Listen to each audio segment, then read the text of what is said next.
Boa tarde, pessoal. Nós fizemos uma live na semana passada aqui no Dimato, quarta-feira, dia 15 de fevereiro, para apresentar a nova estrutura curricular do bacharelado em Ciência da Computação, BCC, para candidatos, especialmente, né, para candidatos a ingresso de SSU. Teve alguns problemas no início, especialmente com imagem e som. A gente usou StreamYard com transmissão por um celular e deve que teve algum problema de iluminação, alguns problemas talvez de transmissão no início, mas especialmente no início ficou um pouco ruim. Depois melhorou. Mas como isso vai ficar disponível no canal do YouTube por algum tempo, a gente pensou um pouco e decidiu regravar a primeira parte, aquela parte em que é discutida a estrutura curricular, aquela parte em que eu apresento, sem meus colegas antes e depois. Então a live ficou bastante longa também e a gente aproveita aqui para escrever. A gente editou um pouco a live, a gente colocou algumas marcações na live e eu aproveito para explicar como é que foi a live. Então essas aqui são anotações que a gente colocou na live, que está lá no nosso canal do BCC no YouTube. Conforme solicitado aqui durante a gravação, a gente colocou os slides que a gente usou como guia, né, para a apresentação, e mais alguns materiais. Diagrama com a visão geral da estrutura curricular. Esse foi mostrado na live, uma versão gráfica da estrutura curricular, e esse documento, que é bastante importante, mas é bastante longo, bastante extenso, que é o projeto pedagógico do curso. Tá? A gente passou um ano ou mais construindo ele. Aqui alguns ponteiros de marketing, do BCC e e-mail de coordenadores. E essa parte aqui, então, a gente dividiu a live, aqui o arquivo, né? Segmentou ele, então quando vocês estiverem assistindo a live, vocês podem passar para uma parte ou outra e sabendo, né, também o que tem em cada parte, porque realmente ficou bastante longa, então às vezes a pessoa quer ir direto para uma parte ou outra. Então essa apresentação inicial corresponde quando eu apresento os presentes. Essa é a parte que talvez a gente substitua. Então esse vídeo que a gente está gravando agora, ou ele vai ficar à parte, ou ele vai talvez a gente faça uma nova versão da live apenas substituindo esse vídeo por essas duas partes aqui, que é a apresentação inicial e essa parte aqui, características do curso e estrutura curricular. Tá? Até lá na live isso aqui está escrito, né, nas anotações. Essa parte será substituída posteriormente, porque ficou o áudio e as imagens juntas. A partir da parte 2, a live é preservada como está, como foi gravado.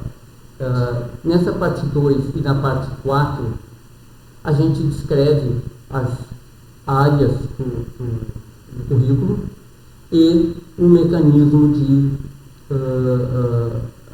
conjunto de optativas com carga horária mínima, as áreas, né, dentro desse mecanismo. Essa parte aí é descrita pelos próprios professores. Essa parte ficou bem da maneira que foi feita, porque os próprios professores, que têm maior ou menor afinidade com uma área ou outra, deram suas opiniões sobre as áreas do curso. Mas a parte que eu mais gosto, que eu acho que foi mais talvez eficaz em termos de transmitir o que é a atuação profissional no mercado de trabalho, é que a gente fez um meet, né?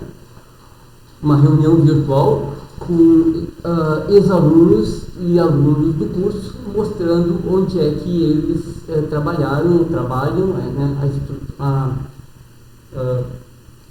trajetória deles profissional depois que saíram do curso, e mesmo aqueles que estão terminando, né, estágios, esse tipo de coisa. um dos focos aqui é que eu convidei pessoal que participou de maratonas de programação enquanto estava, ou ainda, né, aqueles que ainda estão no curso. Mas isso foi apenas a maneira como eu achei de organizar, de juntar eles, porque eu conheço eles, que eu participo dessa atividade extracurricular aqui de maratonas de programação. Mas na verdade é apenas um conjunto representativo dos nossos ex-alunos ou dos nossos graduandos, das trajetórias profissionais deles, onde é que eles trabalham, o que eles fazem. Tá? Então essa parte aqui ficou bem legal. Se vocês quiserem, por exemplo, analisar direto para essa parte. Na parte 5, então a parte 2 e a parte 4, a parte 4 é a continuação da parte 2, ela foi interrompida pela parte 3 porque eu dependia da disponibilidade dos ex-alunos para a reunião. Então a parte 3 ficou no meio. A parte 5, computação é para meninas, é uma parte interessante porque é que haja essa preocupação, mas, por exemplo, nosso corpo docente, eu não contei agora, mas ele é quase 50% masculino, 50% feminino, alguma coisa assim. De alguns anos para cá, talvez 10 anos mais, começou a haver um baixo ingresso em computação por alunos do sexo feminino, ou sei lá, mas a gente não sabe exatamente por quê, porque computação é para meninas, sim, mas aqui deixa a professora Mônica e a Mariana falarem até do trabalho que elas fazem a esse respeito aqui. Tá? E em geral, né, da parte de diversidade.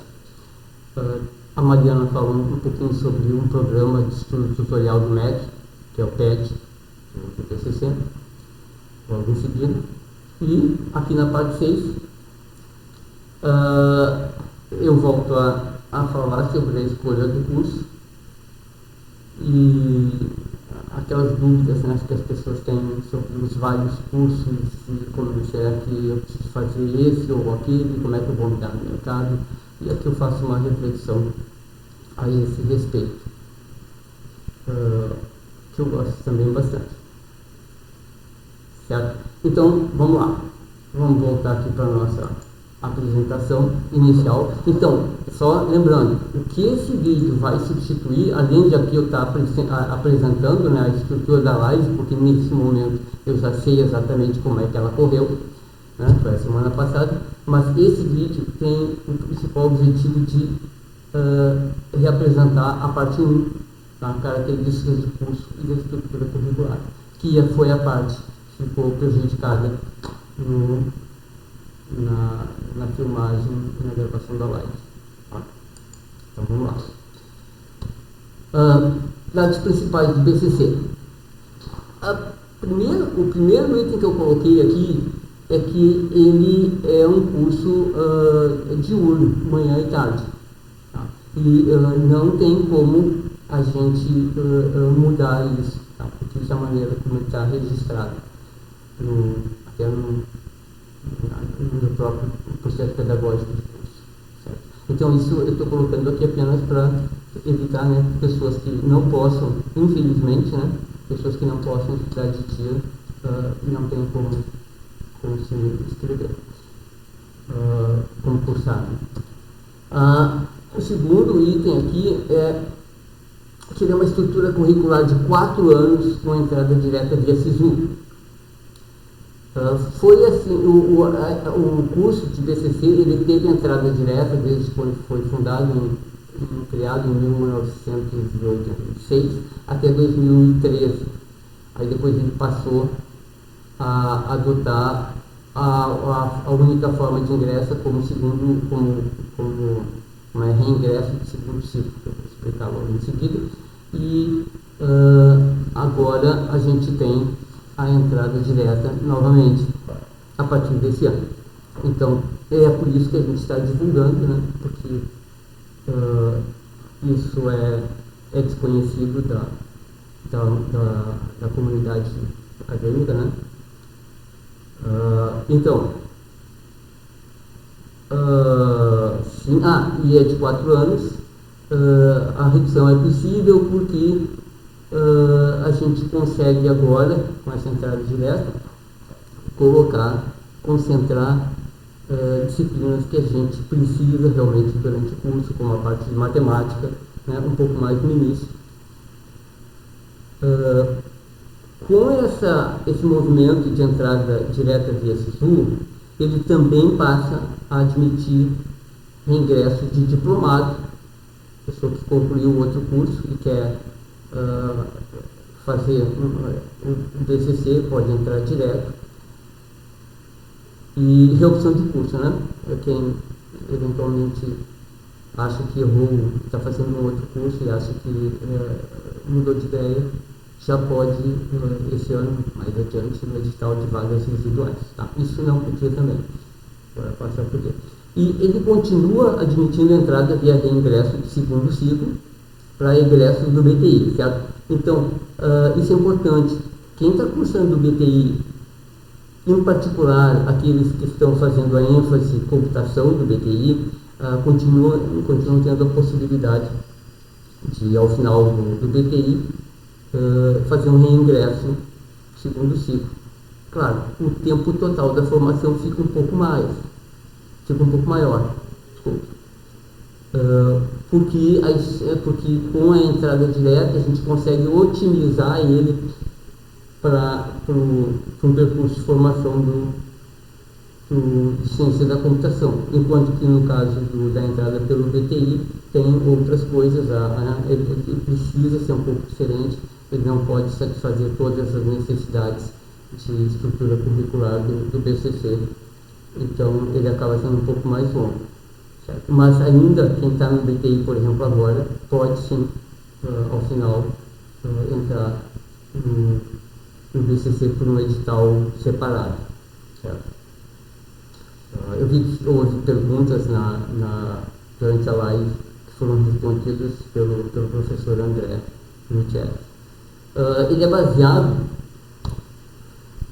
o curso é baseado, claro, nas estruturas curriculares nacionais da computação, mas também no nosso caso existe uma associação, a ACM, Association for Computer Machinery, que é mundialmente conhecida, exatamente para os profissionais em computação, que tem um conjunto de recomendações bastante interessantes. E aí, por que para nós isso é especialmente importante?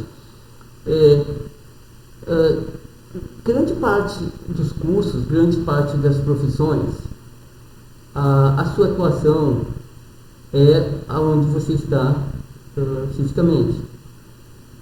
Então, se você vai trabalhar com medicina, é importante que você conheça as condições locais aqui do Rio Grande do Norte, de Natal e do Rio Grande do Norte.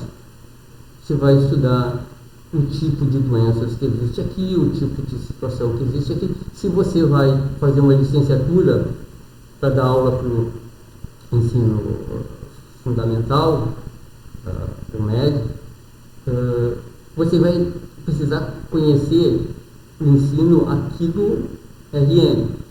Se você vai estudar geologia e vai trabalhar aqui em geologia, você vai querer considerar as características geológicas aqui do RM. Isso geralmente acontece dessa forma. Computação não é assim. Computação, você faz um software em Singapura, você vende ele na Índia, você pode estar trabalhando, tem alunos naquela parte da live que eu falei há pouco, dos ex-alunos, tem ex-aluno que agora está aqui em Natal trabalhando em startup dos Estados Unidos. Ele fez estágio em vários lugares, ele vai dizer lá depois, na Europa, nos Estados Unidos, deixa eu dar uma olhada lá. Mas, no final das contas, hoje ele reside aqui e participa junto com vários outros amigos dele distribuídos pelo Brasil inteiro, eles trabalham por uma startup americana, aqui. Então, a computação é global, e da mesma forma a formação tem que atender a características globais.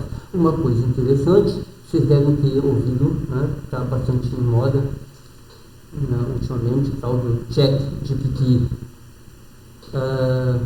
Vocês podem usar ele também em português, né? Quem fez, talvez tenha, alguns falantes da língua portuguesa devem ter envolvido. Mas ele foi feito, talvez, em grande parte dos Estados Unidos, por companhias americanas. Certo? Então, o trabalho presencial ou remoto pode ser em qualquer parte do mundo, a computação é a mesma.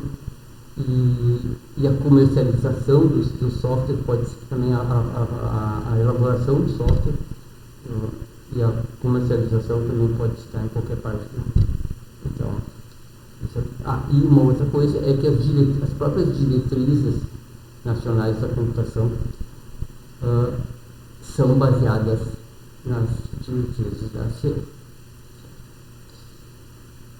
Quem tem curiosidade, eu sugiro para dar uma olhada lá, vocês vão ver que é bastante legal.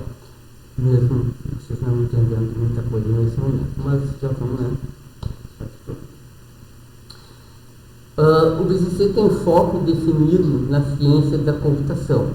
Isso é importante. Então, por exemplo, a gente conseguiu nessa nova estrutura curricular colocar no primeiro semestre cálculo 1, geometria analítica, matemáticas e disciplina de matemática discreta que a gente precisa para o resto do curso. Certo? Então, e a outra coisa é que vamos supor que você faça um curso de saúde e que você comece a escolher suas disciplinas, como, sei lá, prótese dentária, enfermagem, cirurgia. Você começa a pegar um monte de coisas fragmentadas. Você não vai se tornar, provavelmente, um profissional com foco, né?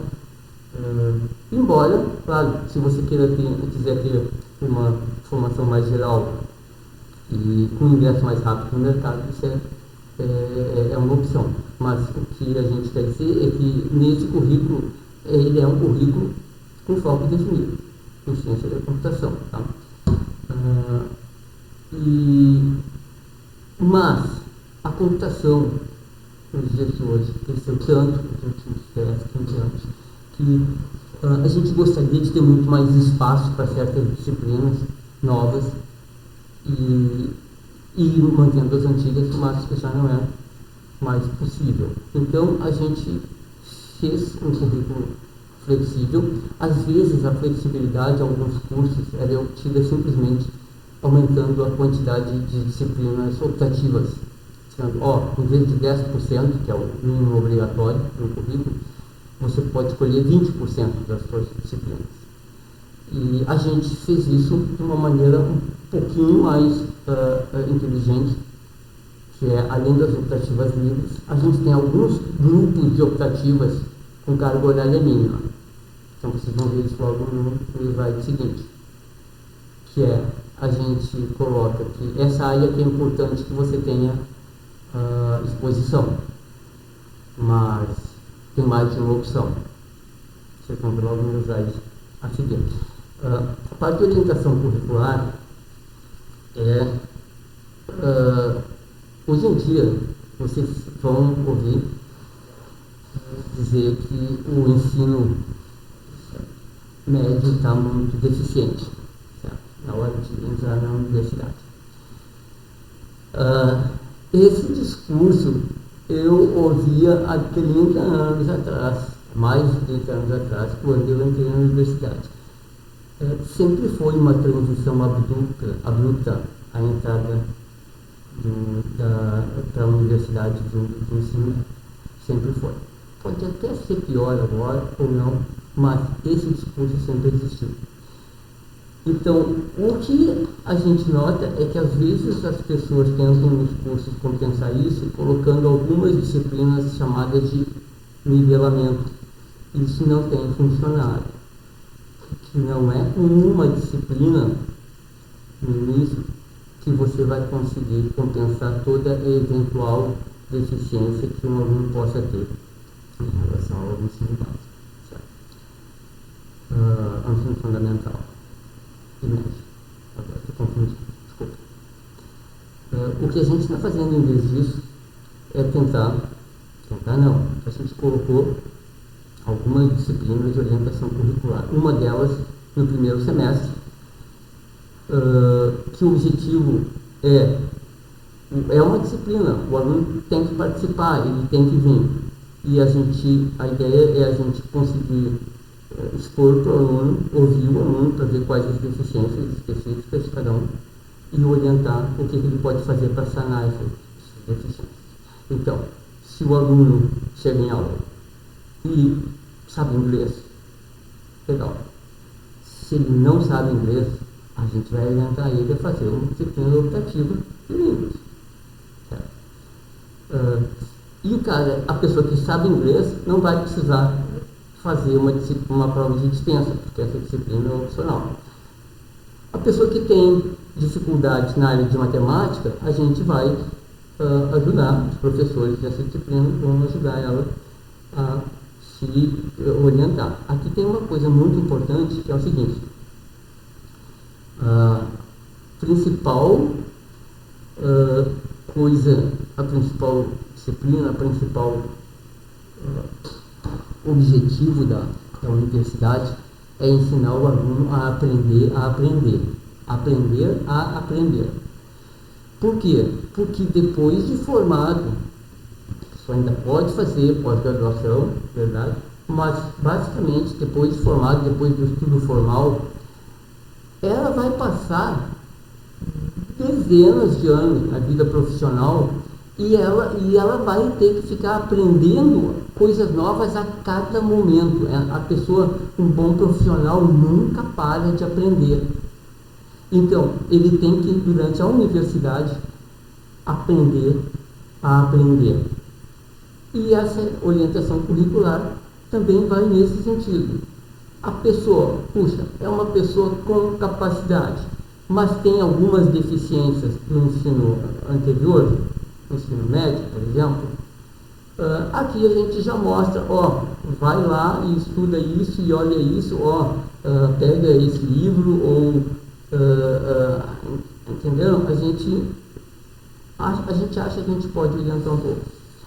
E depois vai ter uma orientação acadêmica do aluno, cada aluno tem um professor que fica responsável, mas essa parte aqui de conseguir trazer o aluno para dentro da sala de aula para resolver os problemas, a gente acha que pode ser. São poucas horas, é uma vez por semana, mas certo. E aí no terceiro semestre tem uma disciplina de orientação curricular e seminário de orientação curricular. Aí o aluno já vai conhecer o curso um pouco, já vai ter um ano de formação, e aí a gente apresenta o resto do curso com um pouco mais de detalhe. A gente continua com uma forte integração com o bacharelado em engenharia de software, que aliás é o mesmo corpo docente aqui do DIMAT, que ministra, com o BTI, bacharelado em tecnologia da informação, especialmente com o BTI na ênfase de computação e desenvolvimento de software, né, que são nossos parceiros lá do IMD lá no BTI. Lembrando que a gente continua atuando no BTI computação, no BTI desenvolvimento de software e eventualmente até no núcleo básico um pouco do BTI. E da mesma forma a gente espera que vocês também tenham essa integração.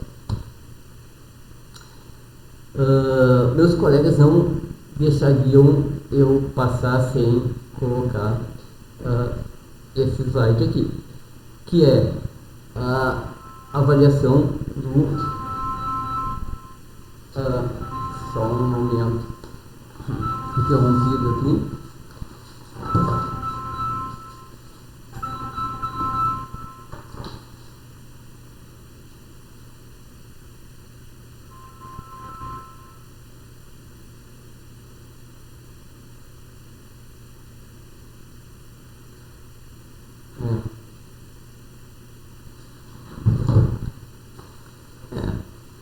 coisinhas que acontecem, né? Esqueci de desligar o celular. Então, o curso de BCC da UFRN, aqui o que é esse ENAD? Vocês fizeram um Enem para fazer o ingresso via SISU.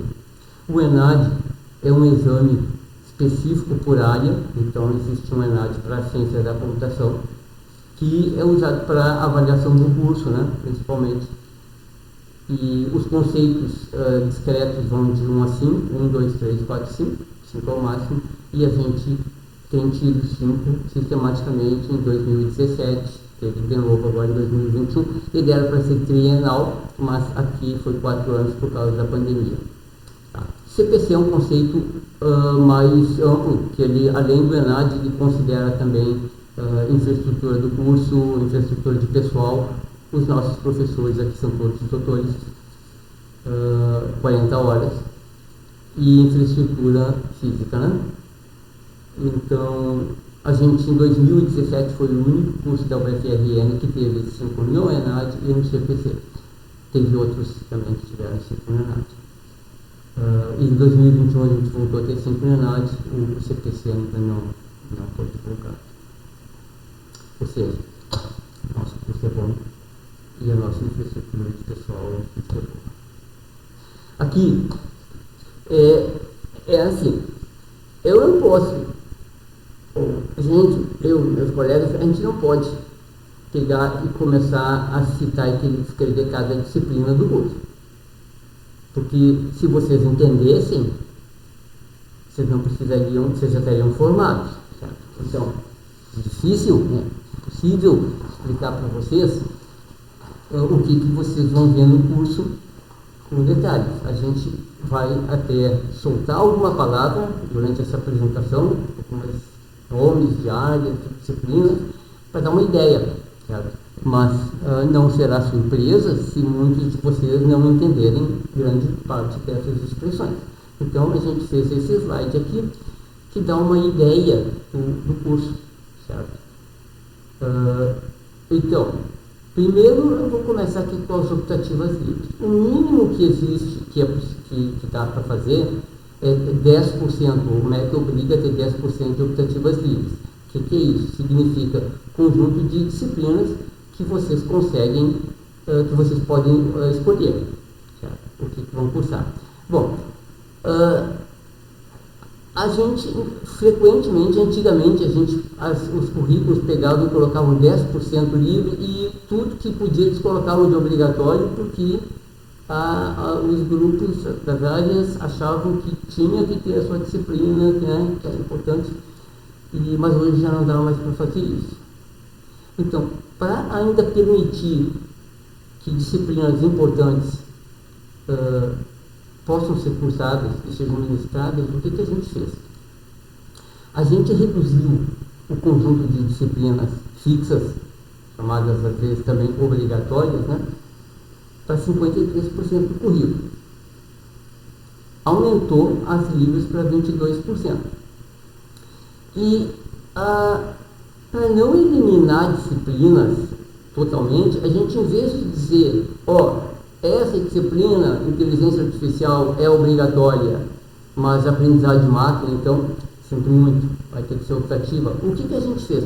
A gente criou grupos de disciplinas e, por exemplo, nesse grupo aqui, a gente diz, você tem que cursar pelo menos 2 disciplinas desse grupo. Mas você pode escolher quais das 2. O que significa que você vai ter que ter exposição a essa área, mas você tem a capacidade de escolher. E isso também nos dá, dentro do corpo docente, a capacidade, dependendo da disponibilidade do professor, colocar num semestre uma, no outro semestre outra, também dependendo do interesse dos alunos, né? E notem o seguinte, então, por exemplo, aqui tem uma área de rede de processamento paralelo distribuído que é muito engraçado, porque no caso de redes, o professor Madruga, né, que fala logo em seguida da área, tem uma disciplina fixa aqui. Mas é voz corrente que a parte de redes é muito extensa. Então aqui há muita coisa, não pode ser, muito detalhe não pode ser abordado na disciplina fixa. E aí, se você quiser, tem duas disciplinas aqui, que ele vai mencionar logo em seguida, que você pode escolher. E se você gostar muito dessa área aqui, você pode fazer todas, porque você tem essa carga de optativas livres que lhe permite escolher. Então, isso aqui dá em torno de 11 ou 12 disciplinas, não me lembro. Então, além de você ter que escolher uma aqui, você pode fazer mais, porque você tem que fazer 11 disciplinas da sua escolha, e você pode escolher fazer mais dessas aqui. Essa de processamento paralelo distribuído, que eu estava dizendo que é engraçada, porque existe uma disciplina de processamento paralelo, existe ainda, e uma de processamento distribuído. Elas continuam sendo ministradas, porque elas são, por exemplo, do currículo de engenharia de software. Então, seria uma briga você dizer qual delas seria obrigatória e qual seria optativa. Dessa maneira, as duas são oferecidas e o aluno escolhe qual ele quer cursar. Ou ele pode cursar as duas, né? Usando a carga de optativa. Então, essas áreas aqui são, já falei de inteligência artificial, processamento gráfico e computação científica. Vai ser apresentado pelos professores, né, nas outras partes da live. Essa parte aqui de redes, processamento paralelo distribuído, não são a mesma coisa. Elas são apenas relacionadas, elas estão em áreas próximas, vamos dizer assim. Essa parte de engenharia de software, métodos formais, interação no computador, essa parte é interessante pelo seguinte: a gente tem um curso de engenharia de software. Então, há disponibilidade de disciplinas nessa área. Então, é bom que, se o aluno tiver essa vertente, essa orientação, quiser ter essa orientação mais de construir softwares grandes e quiser aprender mais de engenharia de software, ele pode concentrar mais. Então, essa parte de arquitetura e hardware, linguagem de programação, a gente vai definir mais. E se a pessoa tem uma vertente mais matemática, lógica, formal, também tem opções aqui. Tá? Disciplina de orientação acadêmica e curricular, já comentei. Trabalho de conclusão de curso, tem o curso. E essa parte aqui, atividades complementares de extensionistas, significa que você pode trabalhar em projetos de pesquisa, em projetos para empresas, em atividades de extensão. A gente tem dentro do currículo atividades de interação com o ensino médio, certo? Com o ensino fundamental e médio, tanto para apresentar a computação, como para cursos específicos em alguma linguagem, em alguma ferramenta, e que vocês podem participar. Ok? Bom, então aqui, vamos ver o que vem o próximo slide. Tá, aqui vem. Tá, deixa eu só mostrar uma coisa aqui para vocês, que eu acho que está aqui. Lá nos dados lá da live e da apresentação, tem um cursorzinho que está andando aqui, sozinho. Interessante. Não sou eu que estou fazendo isso. Jonathan Tavares.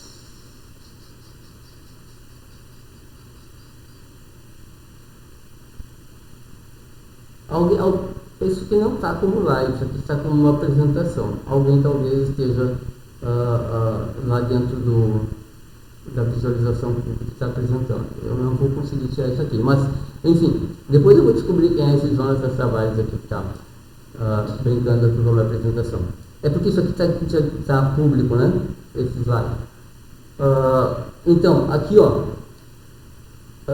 você tem uma distribuição gráfica das disciplinas, e eu não vou apresentar disciplinas, mas nesse diagrama a gente dá uma ideia de como as pessoas podem dispor as suas optativas e as suas flexórias. Flexória é o nome que a gente dá para aquelas disciplinas daqueles grupos com carga horária mínima, que é uma obrigatória, mas com flexibilidade. Então, por exemplo, aqui, ó, você tem que fazer pelo menos 2 disciplinas da área de sistemas inteligentes, né? Intelligent Systems, Graphics and Visualization e computação científica. Então você pode fazer uma no quinto semestre, por exemplo, e uma no sexto. Engenharia de software e interação humano-computador, você pode fazer uma no sexto e uma no sétimo. Então isso aqui é uma ideia de como você pode se organizar curricularmente, mas você é que escolhe. Você é que escolhe quando você vai cursar essas disciplinas aqui optativas.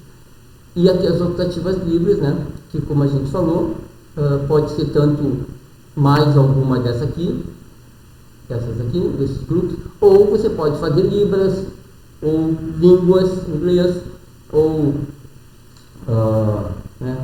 bioinformática, você pode ter várias coisas aqui. Aqui você vai poder cursar disciplinas oferecidas pelo IMD, por exemplo, ou por outras unidades você pode fazer cálculo 3, por exemplo, na matemática. E, sim, essas disciplinas optativas, durante a existência do currículo, elas são flexíveis. Conforme vai se criando disciplinas, elas podem ser introduzidas aqui. Até porque os professores, ao longo dos anos, dos semestres, eles vão tendo, né, interesse em, olha só, estou fazendo tal assunto, tal área, quem sabe eu ministro uma disciplina a respeito, certo? Aí ele cria uma disciplina e ela é colocada como uma optativa livre, tá? Da mesma forma, a gente pode também aumentar esses grupos aqui. Tem um grupo aqui de linguagens, esse aqui é o grupo que atualmente tem linguagem de programação. Ele tem hoje linguagens funcionais, linguagem orientada a objeto em Java, pode se colocar uma outra em Python, etc. Então isso é dinâmico, certo? Tá.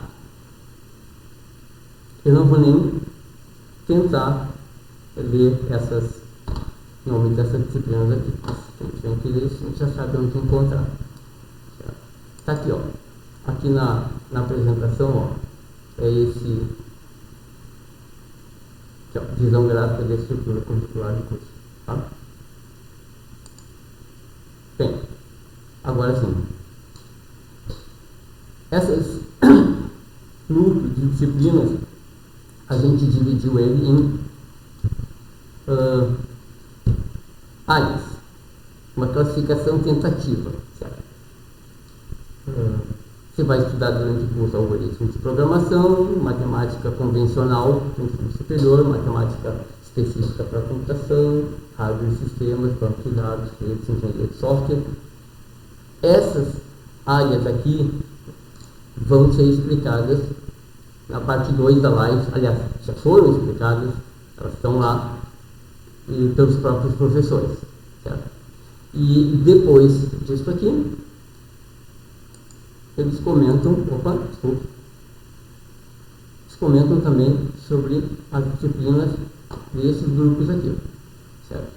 Das flextórias, aquelas disciplinas optativas, mas com carga horária mínima. Eu acho que é isso que eu tenho que apresentar nesta. Sim, essas partes aqui de perfil de atuação, isso aqui está dentro lá já está dentro do resto da live. Então, pessoal, lembrando que essa